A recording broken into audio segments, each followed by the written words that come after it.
Okay, guys, I can't recall the last time I drove a BMW X6. I even went and searched on my YouTube channel, and I don't even have a video of an X6, which means, so my channel, is probably like maybe 6 years old, I think.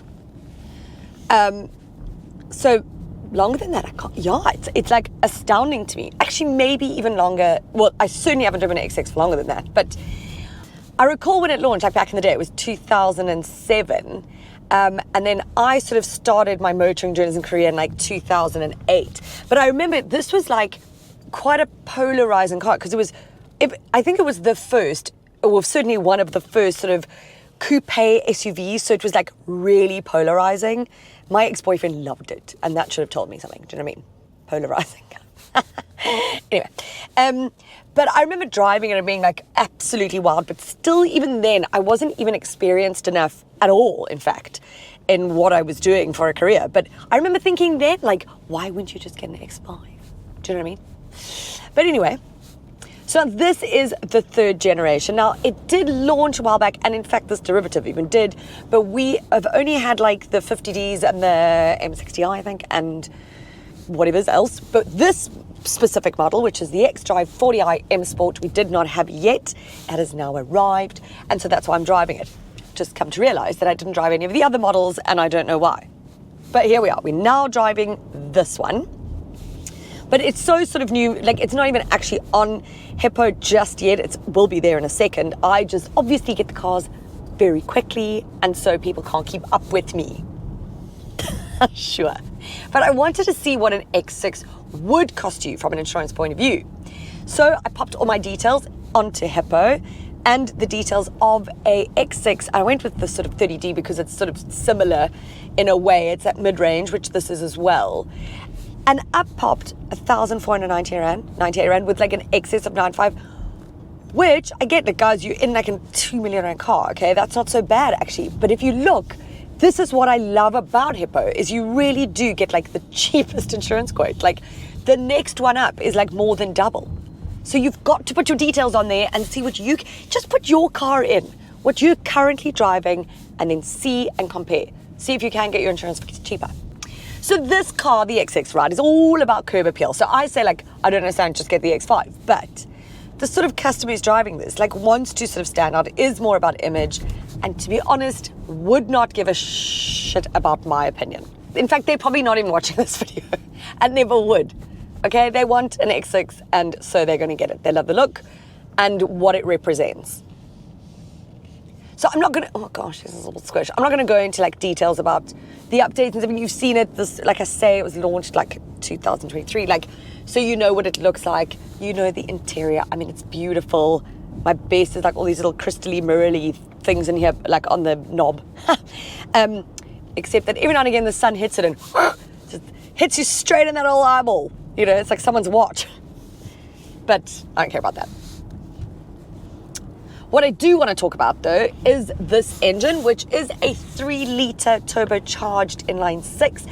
It is mated to an 8-speed Steptronic, which is beautifully calibrated so that it sends all four wheels, it's powered to all four wheels, right? But it's calibrated so that it makes like quick gear changes, but you don't even feel them. There's no jerkiness. Do you know what I mean? You sort of like put your foot down and then it changes gear, and you don't even notice it. Beautiful.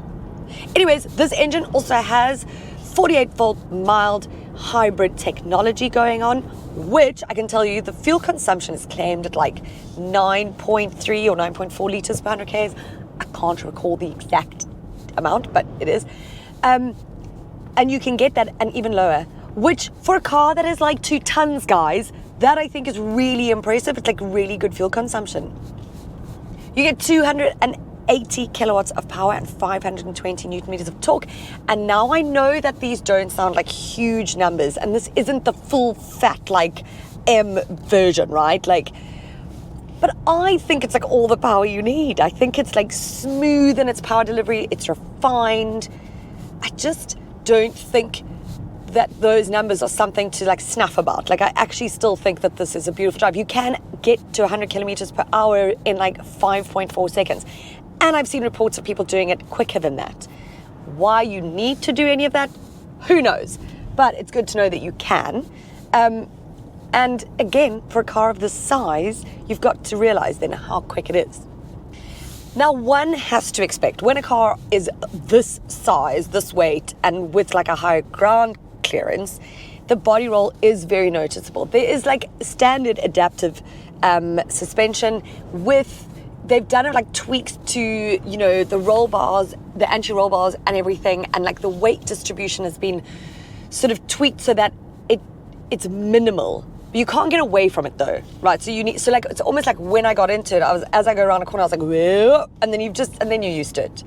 The only thing my husband said he wishes he had was some holy shit handles, because, you know, if you want to put this into a corner at pace, which it is fun to do, let me tell you, you want to, you know, if you're in the passenger seat, be able to hold on to something, because here I'm holding onto a steering wheel, so I'm fine. Passengers, I say, you know, save yourself is what I'm about, do you know? There's one thing I am struggling with, and that is getting a comfortable driving position within the seat. And it can move and adjust in like a bazillion ways, but I just can't get comfortable. And in fact, my husband couldn't either, because I asked him to try and whatever, and he was like, not so much. There is a sort of element that one must consider, is that this is sort of a coupe style, and so your coupe like seating style in a way, but you're in an SUV, and so there's this higher driving position, and maybe that's got something to do with it, but I've just struggled. It, you know, also could just be this old 42-year-old back of mine, do you know what I mean? That's probably going, okay, we now need to bring a cushion with you into every car, like my dad has. So here we are, I'm getting to that age. That's a great feeling. Space-wise, okay, so here's the thing. The X6 is like, you know, it's like a highly stylized version of the X5. And so a lot of people then think that it's very compromised from like a space and practicality point of view, which actually it's not so bad. This has got 580 litres of boot space. My goodness, it's amazing, I think. The slanting coupe roof, obviously, when you're getting in and out, maybe those sorts of things, but actually your legroom, everything else is still pretty similar. It's like marginally compromised. But again, the customer of this is not going to care about that, I don't think. Archie's in here with me now because he needed to get out of the house, guys. I thought I'd take him for a little drive. Luke has obviously been super comfortable. When he got into the car, he was like, this is fancy. So he's now starting to really catch on. First of all, he hasn't a clue what I do for a living, because he keeps saying to me, why do we have a new car again? Why do we have a new car? Why doesn't Dad get new cars? He thinks that I'm just rolling in the dough and I just like buy cars all the time. I'm not going to correct him. But anyways, he's very comfortable in here. So from a space point of view and practicality, I don't think much of an issue, to be honest. The one thing that does bother me, but this always does in every car where everything's in the screen, is the climate control. That like, as I put it on, it takes over the whole screen. And then if I'm driving somewhere and I'm using maps, I can't see my map anymore. So it happened the other day when I took a turn, and then I knew I had to do a quick turn, but the aircon was too hectic, so I had to go in, and then I didn't know where I was going. That's irritating. And it's funny because I had the Audi Q7, and I mentioned those two screens. One was with climate control, one was not. Now I realize, actually, that's for the win. Hey, Archie, what do you think? Archie? Can I see you? What are you doing, boy? He's not bummed. I took him out now for a quick wee. He thought we were going on a full walk. He's bummed.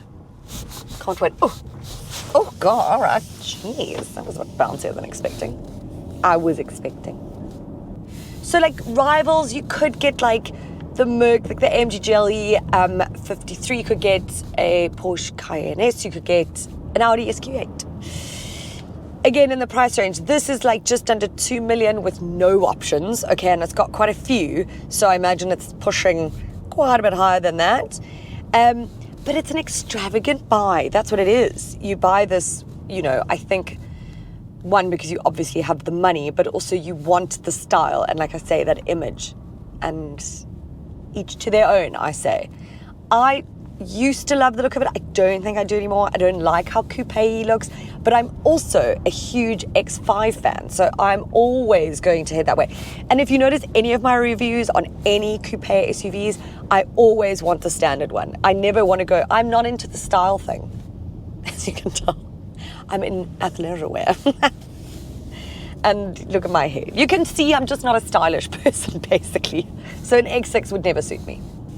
But if you are looking at the X6 range, I would look at this 40i or the 30D, that middle of the range. I think it's all the X6 you need, unless you want to go full fat. Again,